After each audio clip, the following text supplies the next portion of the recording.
Okay guys, so there's a lot of videos with how to fix your clogged, not draining Samsung dishwasher.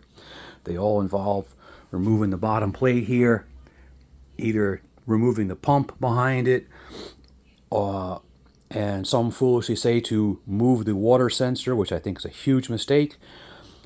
My situation was a clogged drain hose from the pump that goes to this water handling assembly.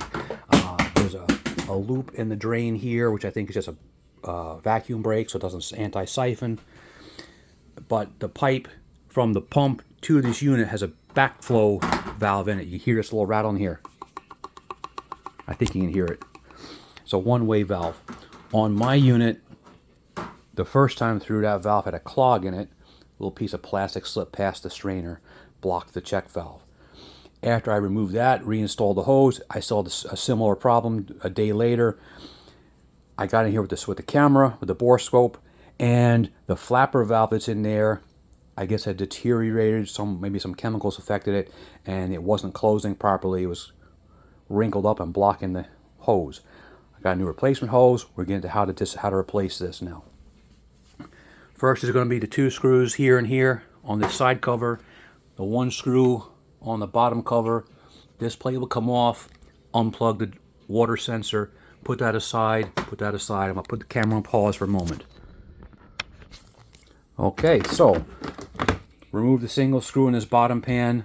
There's a few locking tabs on the side. Just pop it with a screwdriver. Unplug the water sensor. It's quick. Push the little latch and squeeze. Pops loose. The hose in question, so the water pump is here. The hose in question is right here. It goes from the water pump discharge up and around the side to this water box, water handler, whatever they call it. Going to remove the two clamps. Easy enough.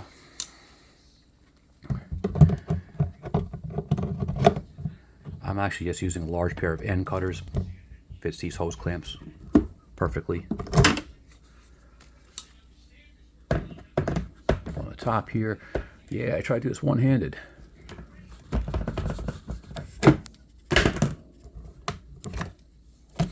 Comes off the bottom end. And it snakes out from the bottom. So the check valve end has this longer section to it. Down here where the flapper is. That goes next to the pump. Make life easy. Turn the clamp so it's facing up once it's in place, so you can grab it with the pliers without struggling for it. It's going to slide up underneath.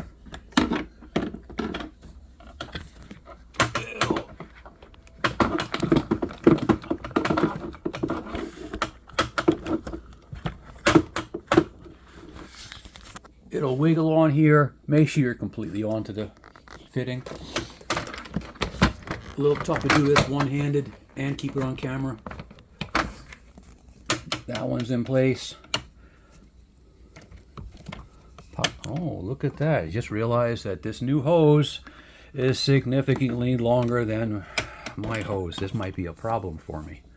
Let's see if I can snake this in here and make this fit properly without any kinks in the hose. All right.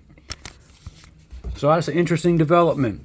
I hadn't realized I ordered by part number, and my original hose is only about 16 inches long. The fittings are correct. The new hose is a few inches longer. No, it's not going to work. I don't think it's going to work. I have a kink.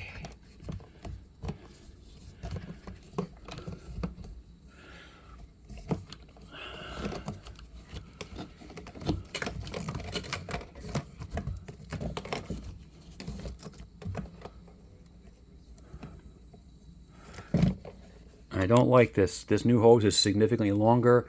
I'm going to have to play with it and see if I can get the kink out of it. If I can't get the kink out of it, I'll return and get the correct hose. Otherwise, it would be reassemble this, put the panel back in, put the top panel back on. Do note that this sheet metal panel, one side is a self-tapping screw. The side that goes into the metal bracket is a machine screw. As you see, it's a 5-minute repair if you have the right part. Let's see what happens. And I'm back. I did manage to reroute the hose. Instead of the hose coming straight down towards the pump, it used to run right here.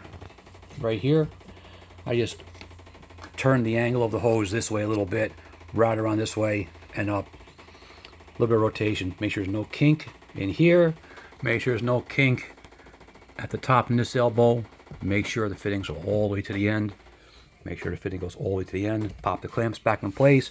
We can reassemble the washer machine and dishwasher, and I'm sure we'll be done. All right, good luck.